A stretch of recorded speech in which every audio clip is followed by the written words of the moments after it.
Welcome to this audio sample of EmAiTschi23. Table of Contents. You think you know the world. But what if it's just a transmitter? And you've never been tuned in? George Freeman believed he was just a man fighting against an unjust system. But a frequency connection changes everything, his perception, his reality, and his role in a hidden war. Together with the mysterious Shakti, his friend Paul, and a unit of rebels, hackers, and warriors, George breaks through the illusion that has kept humanity imprisoned, under the control of the Emaitschi. A book about magical tattoos, vibration, resonance, and your awakening. About visible lies and the invisible truth. And about the power to see beyond an electromagnetically manipulated reality, in order to transform it. A spiritual tech novel addressing toxic relationships, bullying, suicidal thoughts, drug withdrawal, and detoxification. It's about healing through frequency awareness. In defiance of secret organizations and demonic forces. A revolution beyond reality. A spiritual technological novel about frequency consciousness. Secret powers, demonic forces. And a revolution beyond the veil. Decide which side you're on. EmAiTschi23. Part 1. Forward. Anything that exists and acts must have a reason for its existence and action. Gottfried Wilhelm Leibniz. Chapter 1. In the beginning was the Word. Miserable rat, I hate you. Honey, please, what's wrong with you? No one's done anything to you, especially not me. I love you. I would do anything to make you feel better, and you know that. Fuck off. I don't want this anymore, I just can't take it anymore. Honey, what is it? Just tell me. I'm sure we can work it out, but please talk to me like a normal person. I don't see it. I don't want to live anymore, this shitty world and shitty people. I'm leaving, believe me, and it's your fault, you rats.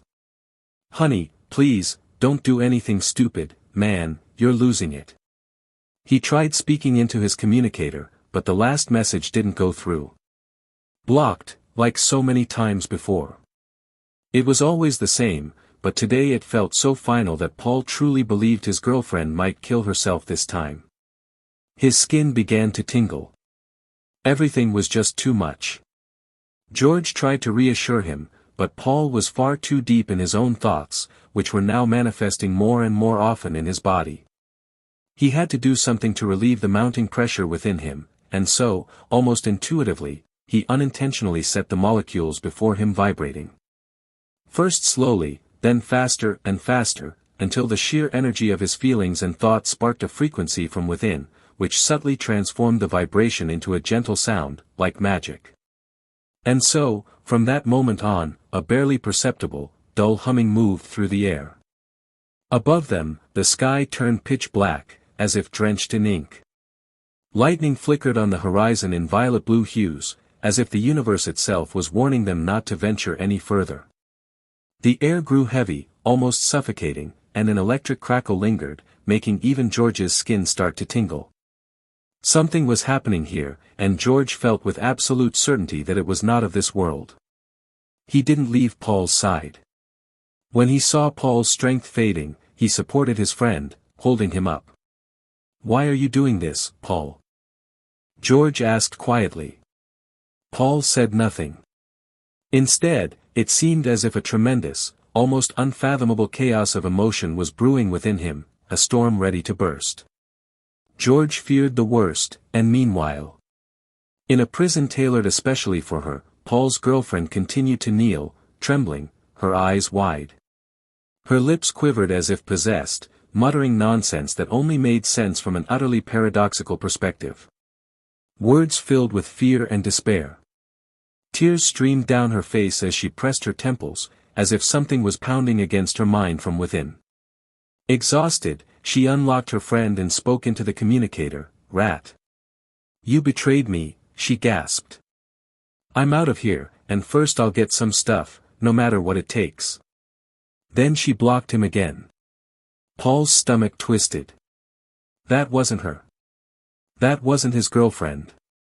He knew her voice, even her look in moments like this, that deep, unimaginable pain in her eyes, unfamiliar to him, yet, sadly, all too familiar.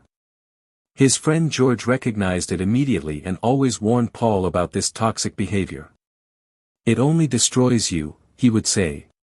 Back then, George had no idea what really lay behind it, or how much it would ultimately concern him as well, but he would soon find out.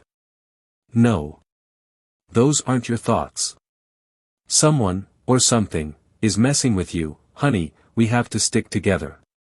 You can trust me, you can tell me anything. What's going on? Please, just tell me where you are, Paul tried to reply, while George continued trying to encourage him.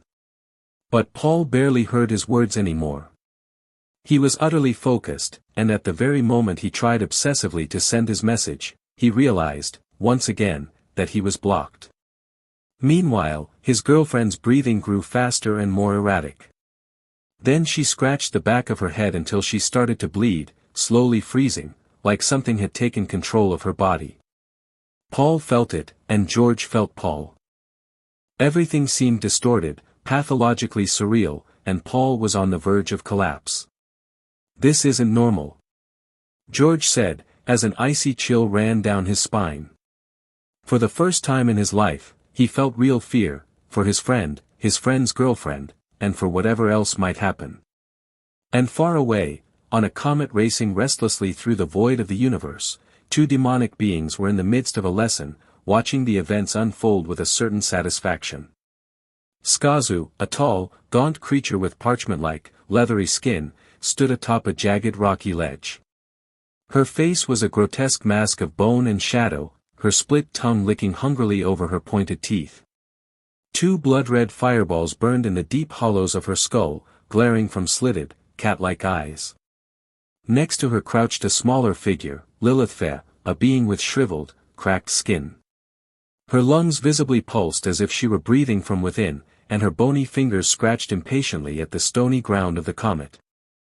Skazu glared at her pupil with eyes full of hatred. You have to make sure she wants to destroy him. That she hates him, and herself. Even if she loves him, especially because she loves him. Do you understand? She must defend her own downfall, by any means. You simple-minded fool. Go deeper. Only when it no longer matters what he says or does, will you be good enough. She must twist all his attempts to help into something negative, everything. Absolutely everything, only then have you succeeded, and only then will new crystals be harvested again. With an ugly laugh, she scraped her claws across the bare rock of the comet. Sparks flew as she continued, good words, that's what you use, sharp as swords, Lily, she drooled, adding, how beautiful her suffering is, delicate.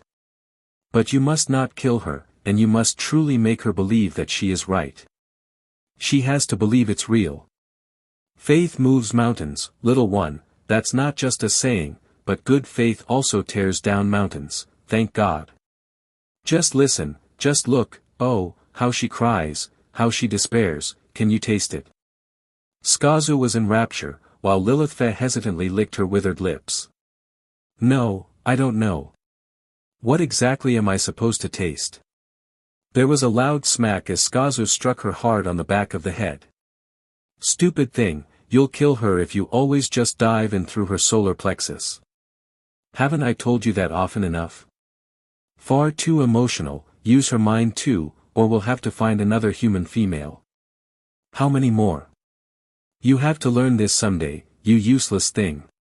The images are missing, like salt in the soup, watch out, she hissed.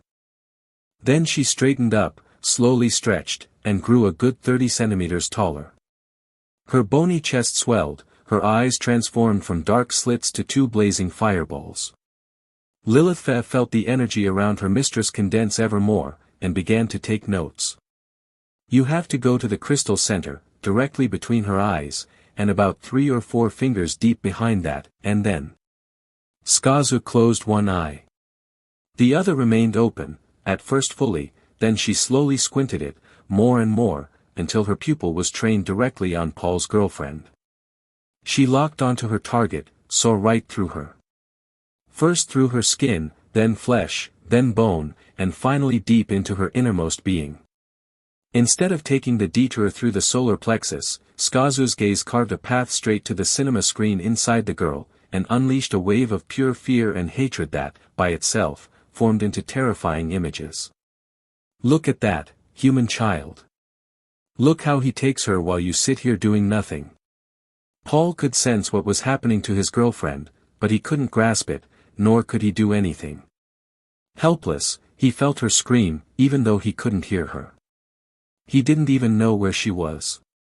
But her bone-chilling, desperate, almost inhuman scream reached him all the same, a kind of remote perception. For the human eye, invisible bolts of lightning in every conceivable color flashed around her. Somehow, it made for a beautiful play of colors, but again, it was far too grotesque to be truly beautiful. And TSCHI raised her arms, the lightning grew brighter. The thunder louder.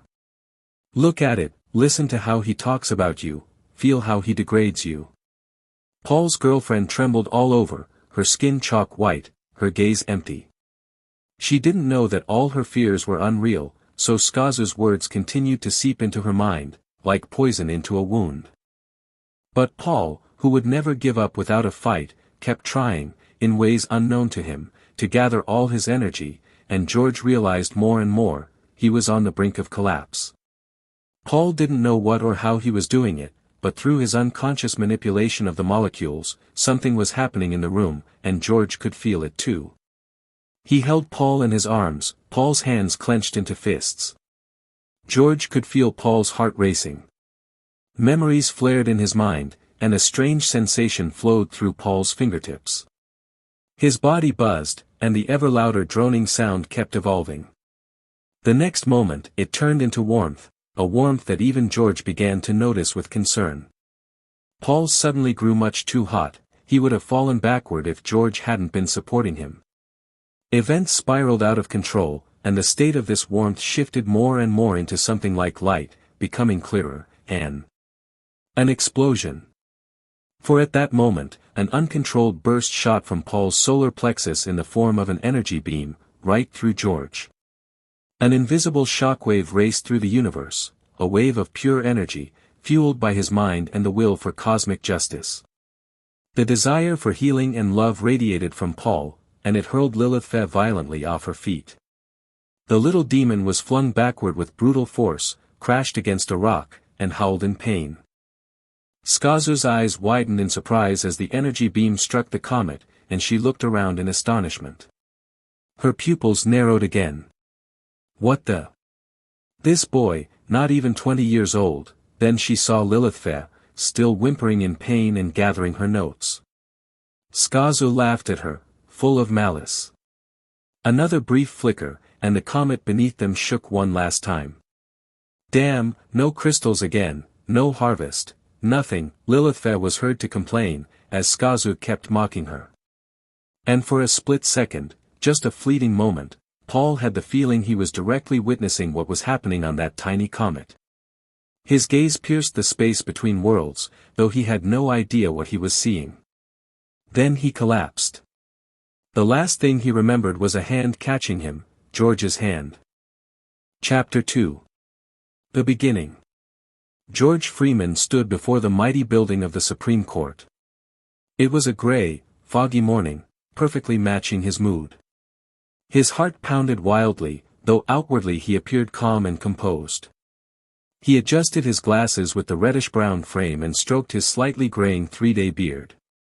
Today was the day everything would be decided. Years of preparation, countless sleepless nights, and endless debates were behind him. But this was not just any case. This was the case that would change his fate. Together with his old friend Paul Stoltz, a professor of philosophy who had withdrawn from society as much as possible, living an almost completely isolated life, they were about to challenge the corrupt system, to abolish capitalism, or at least blunt its teeth. The system gripped the world in such a perverse way, it was like siphoning off life itself, draining one's very soul. With this verdict, they hoped to create a binding obligation, a symbiosis that would elevate both the system and those who maintained it to a higher level of existence. George felt the weight of his task on his shoulders. Even though he was the lawyer, the last line of defense, he'd had enough of all the etiquette. The immaculate clothes, the sharp haircut, it was a role he had to play, but no longer wanted to. Deep inside, he was tired, but today he couldn't show any weakness. Not today.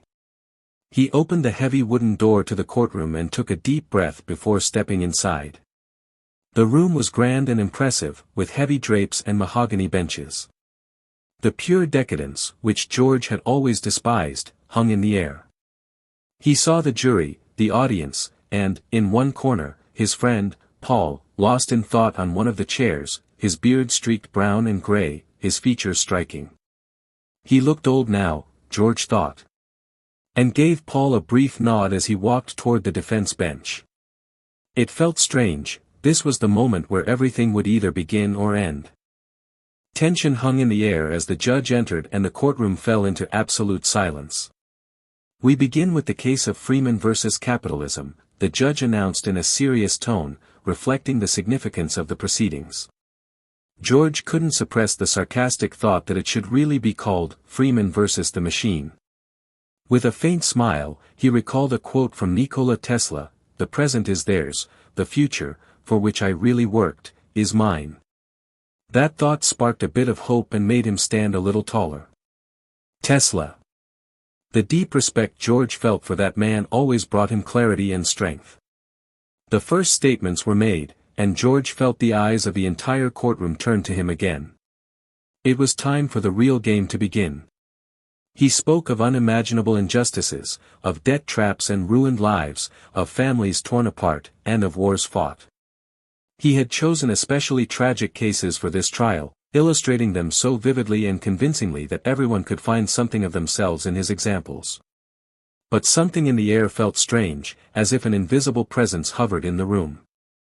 He glanced over at Paul and saw him, once again, completely withdrawn, a state he sometimes entered, but George sensed it wasn't just that this time.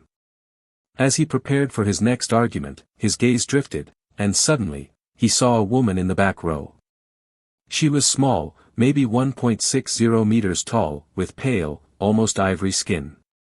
Her black hair was tied back in a braid, the sides shaved short, and she wore striking tattoos across her head and visible skin, floral patterns and geometric shapes. Shakti. George didn't know her, even though she had once saved his life, many, many years ago, though he had no memory of it. But the moment their eyes met, he felt something unusual. Now he understood that the invisible presence came not only from Paul and his astral techniques, but also from this woman. Her piercing gaze seemed to look directly into his soul. For a brief moment, time itself seemed to stand still. Maybe it did. What is time, anyway, he wondered, wanting to look away, but it was as if he was held captive by her eyes. A shiver ran down his neck, but before he could dwell on it, the moment was gone. George shook his head to dispel the strange feeling and forced himself to focus on the trial. This had not been a normal moment, that much was clear. But he had to concentrate now, it was all about the case. Many lives could depend on it, or at least an idea. He stepped forward to begin his plea, and the words poured out of him almost effortlessly. "Your Honor, esteemed members of the jury, today is not just about my own ideas of a just system. It's about justice as a whole, about freedom, about truth, and the salvation of our souls. What I advocate here today is not simply a case. It's a battle for the progress of humanity, for the future of our children and their children." George knew he had to reach the jury emotionally. Facts alone would not be enough to force the corrupt system to act, as it was so deeply rooted in society. While he spoke, he again felt the effect of the mysterious woman's gaze, Shakti. And Paul, seemingly present again, was observing everything as well. He too sensed that something beyond normal understanding was at play, and wrapped George in a kind of astral veil at the quantum level. He pictured it, believed in it, and felt joy in the imagining. Thus, he transformed the idea into reality, creating a kind of protective spell around George. Paul was aware of Shakti's presence and realized she was protecting George on a much higher level than he could, a level most could not even imagine. Through meditation and constant work with the subconscious, he had refined his ability to connect with the astral information field and perceive its subtle vibrations. George, on the other hand, battled a growing sense of unease. He remembered the chill he'd felt under Shakti's gaze.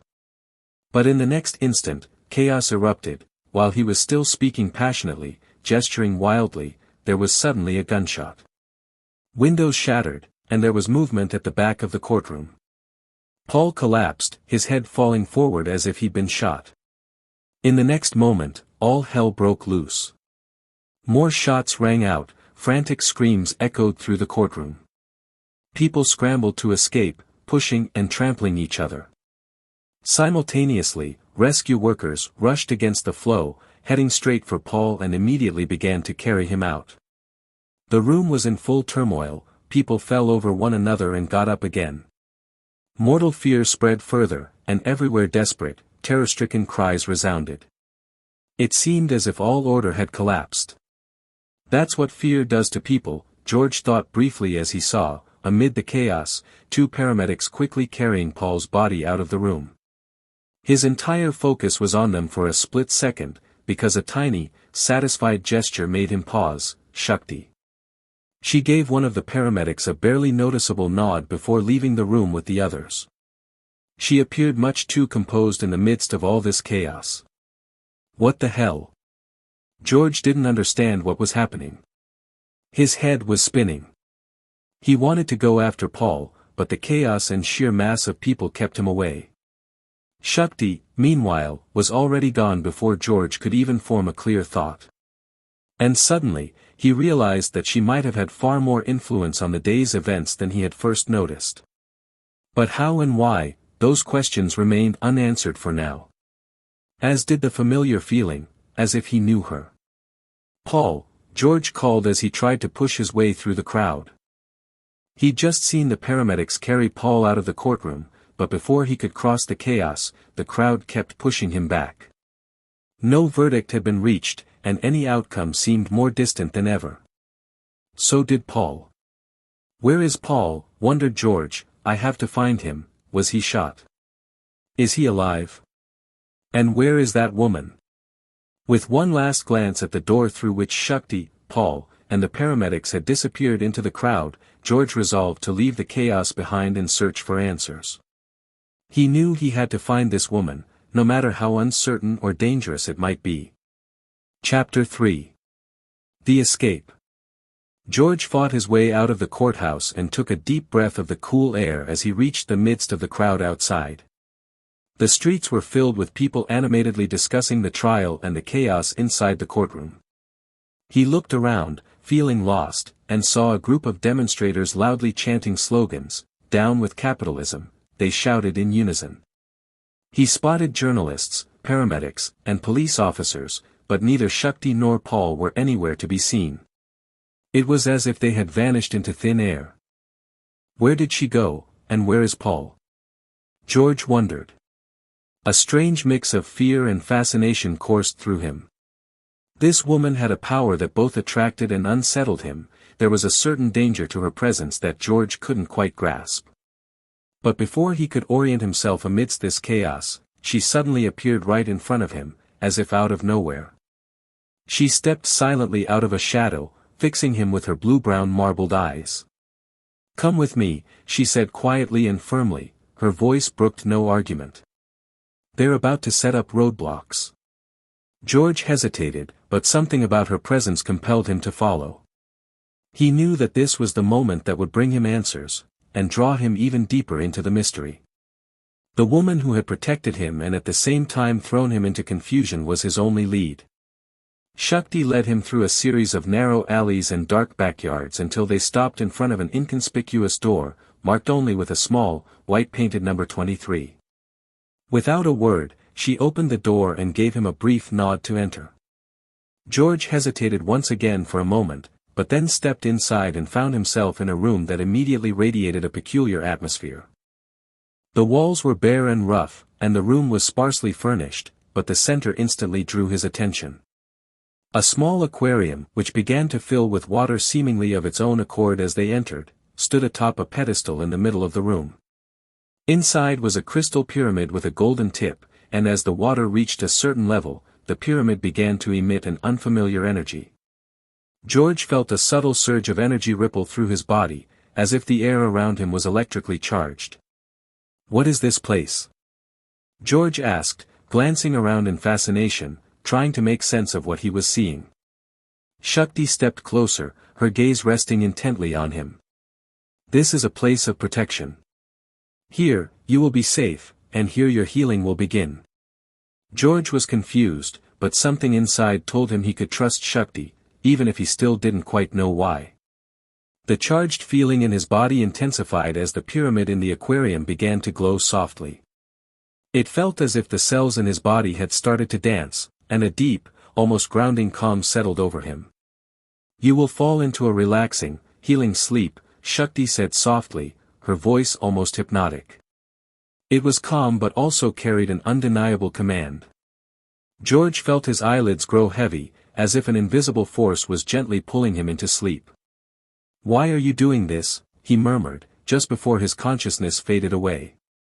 The last words he heard were Shakti's gentle voice as she leaned in and whispered. "I saved you.